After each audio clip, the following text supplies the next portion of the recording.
Je m'appelle Lucille Quentin, je suis salariée de l'association L'Arbre aux Abeilles et j'aide l'association à développer un projet qui s'appelle le projet de la vallée de l'abeille noire, qui est un projet qui cherche à montrer qu'on pourrait avoir un modèle agricole plus respectueux des abeilles et de l'ensemble des pollinisateurs.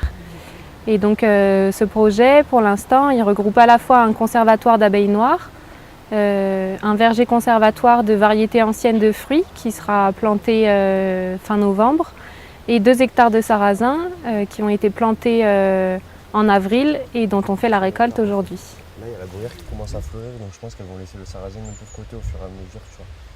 Et il y a des matins, tu viens, c'est vraiment... Et nous, on a trouvé intéressant de relancer cette culture parce qu'elle était déjà bien présente en Cévennes. Hein. À l'époque, ça marchait très bien. Et c'est surtout que, voilà, on cherche à faire des expériences sur des modèles agricoles en fait, qui permettent de servir à la fois les intérêts des humains, mais aussi ceux de la faune pollinisatrice et des insectes sauvages. Donc le sarrasin, c'est vraiment une très bonne plante pour remplir toutes ces fonctions-là. En fait, c'est une plante qui est très difficile à gérer au niveau de la moisson parce que, comme je vous l'expliquais, la floraison elle est à étage, elle continue dès que la plante peut en faire. Donc les grains sur un même plan, en fait, ils sont jamais à la même maturité. Et le problème, c'est qu'on ne peut pas moissonner des grains qui sont complètement mûrs et des grains qui sont verts. Ça risquerait de faire fermenter les stocks, en fait. Donc c'est une plante qui est plutôt difficile à gérer. Donc le but du projet, c'est ça, en fait, c'est de trouver des cultures qui puissent profiter à tous, que ce soit aux insectes sauvages, aux abeilles mellifères et aussi aux humains pour assurer des récoltes et de la nourriture de qualité.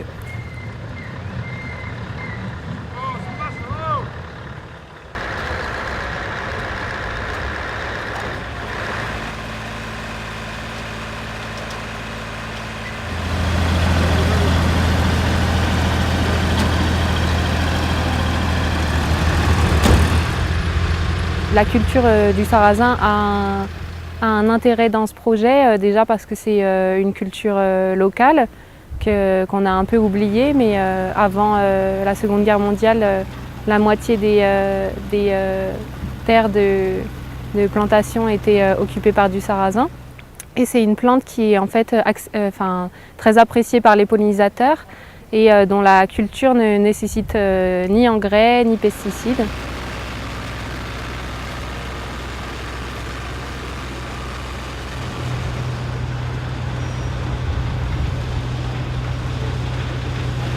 On récolte le sarrasin à la moissonneuse et ensuite on va mettre ce grain en sachet pour ensuite le transporter jusqu'au lieu de séchage.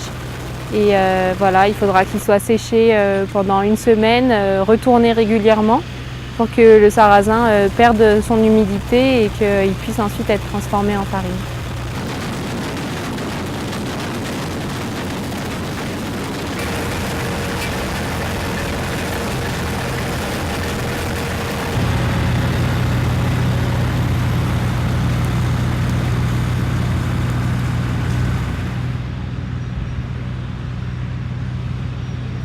On effectue la récolte du sarrasin avec une douzaine de personnes, une quinzaine même d'adhérents de l'association. L'idée, c'est de retrouver un peu cette ambiance qu'on pouvait avoir dans les travaux agricoles comme ça se faisait autrefois, avec la convivialité, le partage d'un repas.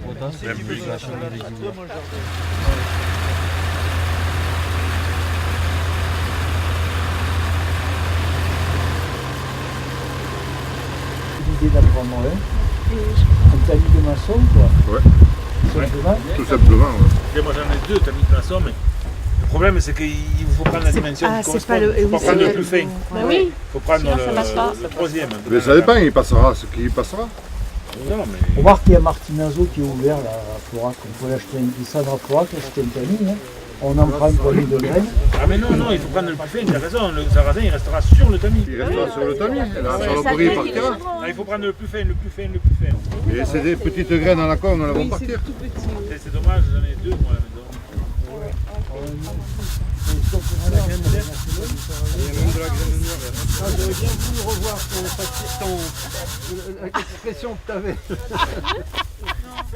Je sais pas si je voulais. C'était exactement ce que je voulais. Bon, attends, je vais en attraper un autre. Voilà. Je te chope au... Ouais, à peine Pas trop forcé.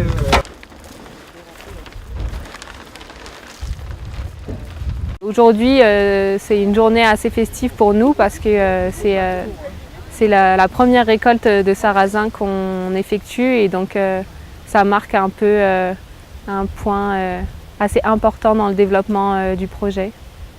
On ne peut pas tout mettre dans ce camion. Mais même le double, même le tu triple. peux en mettre autant que tu en veux. Alors c'est pas la peine de s'embêter à faire. Ouais, à mettre dans la trace. Non, mais